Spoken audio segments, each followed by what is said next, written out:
گرانے والے کو اٹھانا سیکھو، ذلیل کرنے والے کو عزت دینا سیکھو، برا چاہنے والے کا اچھا چاہنا سیکھو، دھکے دینے والے کو سہارا دینا سیکھو۔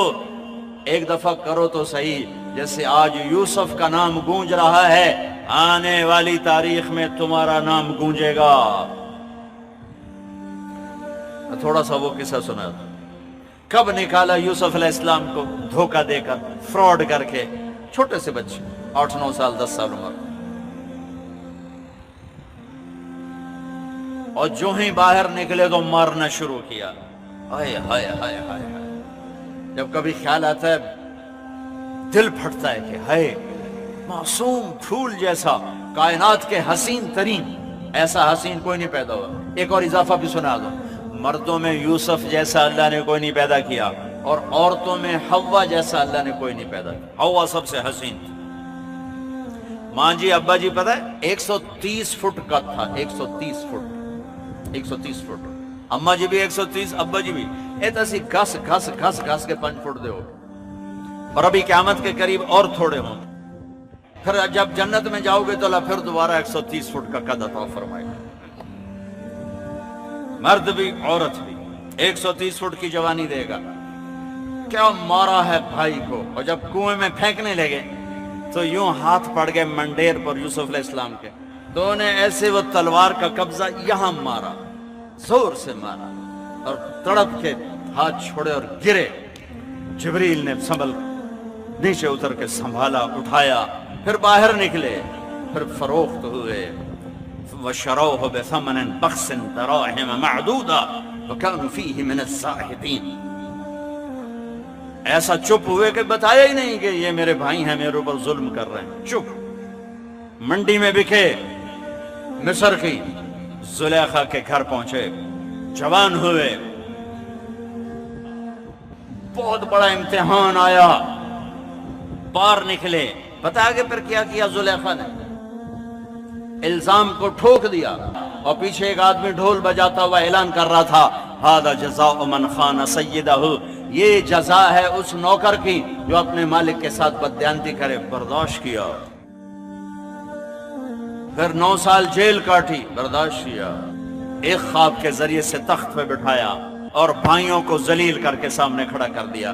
یوسف علیہ السلام نقاب رکھتے تھے، ایسے چرانے کھولتے تھے، کوئی فتنے میں نہ پڑ جائے تو نقاب ہوتا تھا۔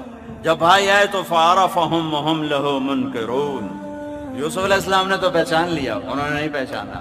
ان سے کہنے لگے کہ جب تم اگلی دفعہ آؤ نا تو فَاتُونِي بِأَخٍ لَكُمْ، تو اپنے بھائی کو لے کر آنا، مِنْ أَبِيكُمْ، جو تمہارا ہے نا ستیلا بھائی، اس کو لے کے آنا۔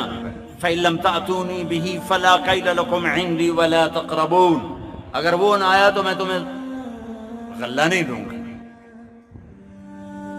بیچے ایک بات اور بتاؤ، صبر یوسف، 9 سال کی قید کوئی آسان نہیں۔ بادشاہ کو خواب آتا ہے، خواب کی تعبیر ان کے ایک ساتھی کو یاد آتی ہے کہ یوسف نے خواب کی تعبیر، تو یوسف کہتے دفع ہو جا، مجھے قید کرتے ہو، میں تمہیں تعبیریں بتاؤں، جو نہیں بتاتا۔ یہ تھا یوسف علیہ السلام کا معاملہ، جو ایک بشری تقاضا ہے، میں نہیں بتاتا۔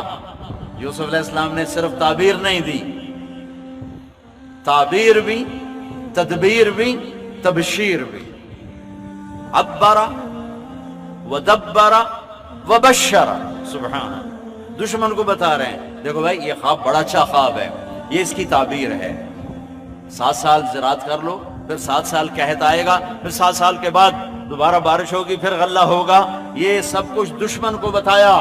پھر بادشاہ نے کہا اسے لے کر آؤ، وزارت مل گئی، بھائی آگے گئے یوسف علیہ السلام سے کہنے لگے اب تو غلہ ختم نہیں مل سکتا، بنیامین کو بھیجو۔ وہ آئے، ان کو اللہ کہا میں تیرا بھائی ہوں، تجھے پتہ ہے ایک میں یوسف ہوں، انہوں نے پہچان لیا، جاتے ہوئے ان کو روک لیا۔ پھر بھائی گئے، ان ابنک سرق، تیرے بیٹے نے چوری کر لی۔ ایسے سخت دل تھے، یہ نہیں کہنے لگے ان اخانا سرق، ہمارے بھائی نے چوری، کہنے تیرے بیٹے نے چوری کی، ایسے سخت دل تھے۔ تو یوسف علیہ السلام نے کو یعقوب علیہ السلام نے خط لکھا، چونکہ دونوں باپ بیٹا نبی ہیں، اجازت نہیں یوسف کو اپنا آپ بتانے کی کہ اے مصر کے گورنر، ہم نبیوں کے اولاد ہیں، ہم چوری نہیں کیا کرتے، میرے دادا کو آگ میں جلایا گیا، میرے باپ کو چھری کے نیچے سے نکالا گیا. اسماعیل علیہ السلام چاچے کو تائے کو باپ بتایا, اور میرے بیٹے کو مجھ سے جدا ہوئے 40 سال ہو گئے, میں رو رو اندھا ہو گیا, تیری مہربانی میرا بیٹا واپس کر. جب یوسف علیہ السلام نے خط پڑھا تو بہت روئے اللہ کی بارگاہ, اور اللہ سے اجازت چاہی کہ یا اللہ اب مجھے اجازت دے دے, میں اپنے آپ کو ظاہر کر رہا ہوں. تو اللہ کہا کر. تو اب بھائی آئے 40 سال کا ظلم و ستم سامنے رکھنا, اور آگے جو اب یوسف علیہ السلام نے بولا ہے وہ میں تمہیں بتانے لگا ہوں. 40 سال کا ظلم و ستم سہا بھائیوں کی وجہ سے. اب بھائی سامنے آئے تو ایسے یوں نقاب اٹھایا اور ایک جملہ بولا, میں قربان جاؤں, هل علمتم ما فعلتم بیوسف واخیہ اذ انتم جاہلون.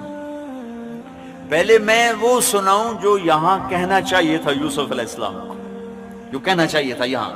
40 سال کی زیادتیاں سامنے ہیں, اب یوسف علیہ السلام کو یوں کہنا چاہیے تھا قد علمتم ما ظلمتم بیوسف واخیہ اذ انتم عامدون.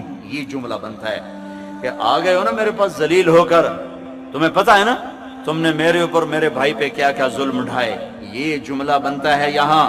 لیکن قربان جاؤں حسن یوسف خلق یوسف, کہتے ہیں هل علمتم. آپ کو تو میرے خیال میں یاد نہیں ہوگا, اس لیے کہ بات ہی بڑی معمولی تھی, اور معمولی بات تو یاد ہی نہیں رہتی. واہ یوسف میں تیرے قربان. حل وہاں بولا جاتا ہے جہاں بولنے والے کو یہ یقین ہو کہ سننے والے کو پتہ نہیں. میں کہوں بھائی نہیں بٹ صاحب آپ کو پتہ چلا, یہ آپ کو پتہ چلا میں کہاں بولتا ہوں جہاں مجھے یہ یقین ہوتا ہے کہ رانجھا صاحب کو پتہ نہیں میں کیا کہنے لگا ہوں. آپ کو پتہ چلا حضرت جی مولانا صاحب آپ کو پتہ چلا. یہ ہمارا اردو محاورہ ہے, عربی میں حل ہے, حل.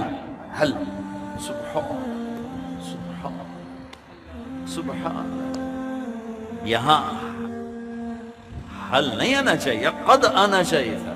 کہنے لگے حل علمتم, تو آپ کو پتہ چلا.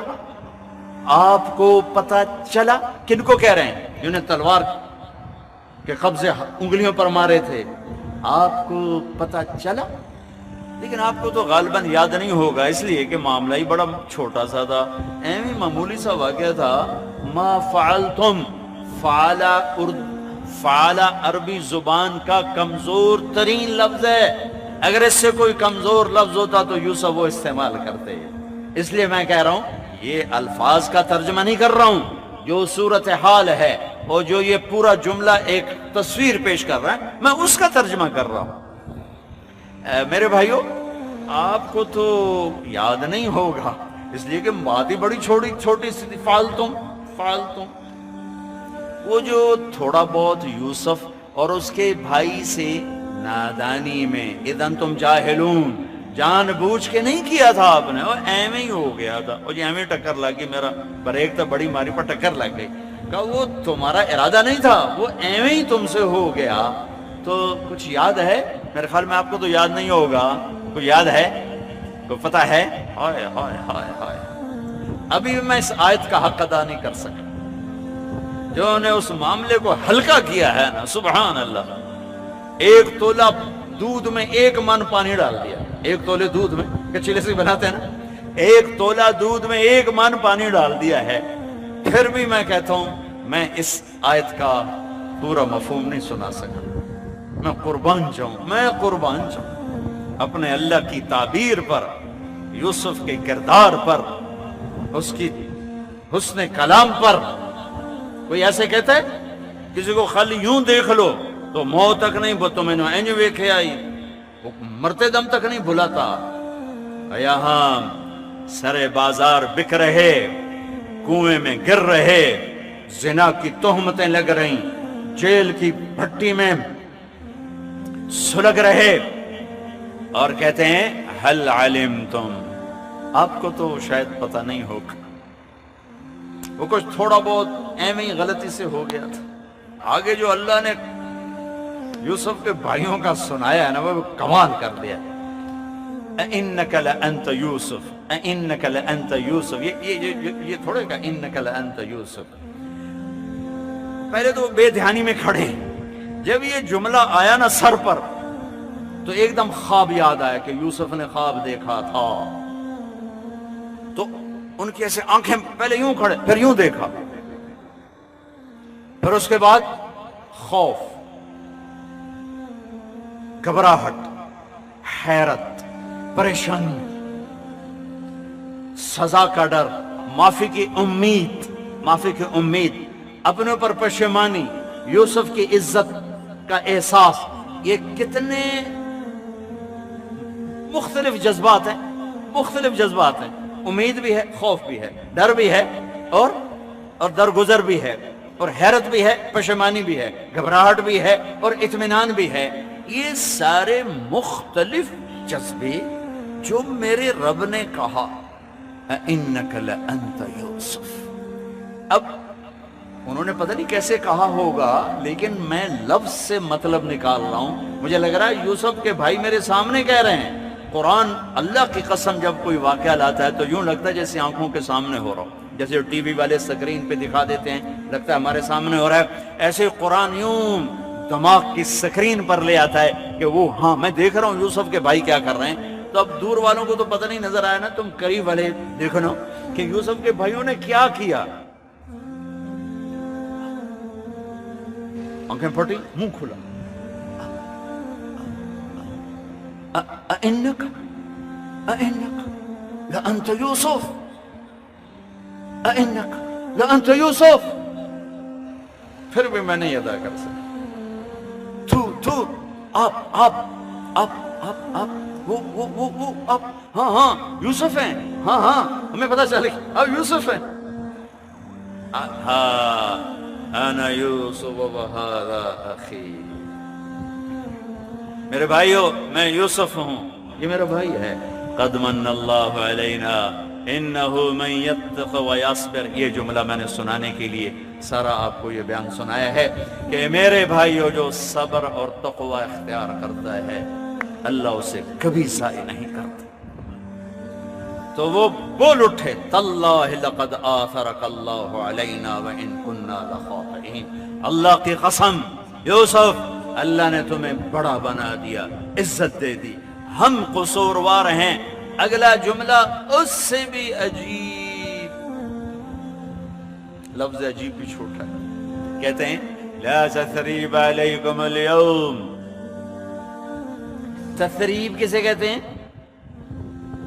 میرے اوپر دعویٰ ہو گیا,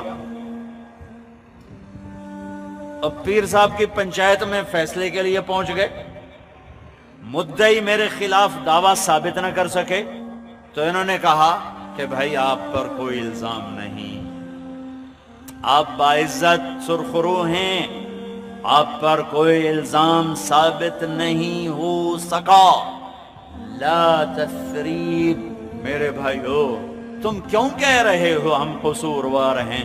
تم پر تو کوئی دعوی ثابت کوئی نہیں ہے, تم پر تو وہ دعوی ثابت کوئی نہیں, تو تم کیوں کہہ رہے ہو ہم قصوروار ہیں؟ تمہارے تو ذمہ ہی کچھ نہیں. اس لیے کہا یغفر اللہ لنا, اللہ مجھے معاف کرے. اپنے آپ کو پہلے کہا وَلَكُمْ, ان کو بعد میں کہا یغفر اللہ لنا وَلَكُمْ وَهُوَ أَرْحَمُ الرَّاحِمِينَ. بہت بڑا پیغام دیا ہے, اپنوں کے غیروں کے منفی رویوں پہ صبر کر جاؤ. بھائی کے بیوی کے بیوی, خاوند کے خاوند بیوی کے, ماں باپ اولاد کے, اولاد ماں باپ کے, بھائی بھائی کے, پارٹنر کے, پڑوسی کے رویے برداشت کرو, صبر کرو, معاف کرو. تب جا کے امت بنیں گے, تب جا کے اللہ کی رحمت کے در کھلیں گے, اور تب اللہ یوسف علیہ السلام کی طرح عزت کی چوٹیوں پر پہنچائے گا. بدلہ لینے والا اخلاق چھوڑ دو, برائی کا جواب برائی سے دینے والے اخلاق مٹا دو, نفرتوں کی آگ کو بجھا دو, اور سب سے زیادہ نفرت کو بھڑکانے والی چیز